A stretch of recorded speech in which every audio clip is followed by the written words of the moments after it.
ఒక్క మాట చెప్పాలి, సద్ది తిన్న రేవుదాలు వాళ్ళ బిడ్డ సచ్చదాకా అన్నం ముడుతుందా అని మా అయ్య చెప్పేవాడు. ఆ కృతజ్ఞతకు నిలువెత్తు పరాకాష్ఠగా తెలంగాణ చిరునామాగా వెలుగొందుతుంది.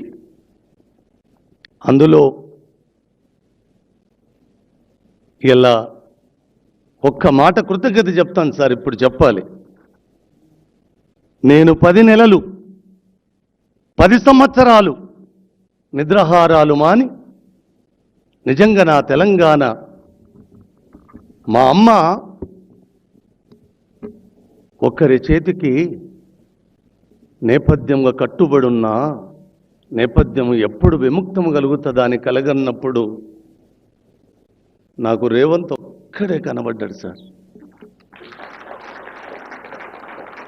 కనబడ్డ తడువుగా ఎన్ని విస్ఫోటనాలు సార్.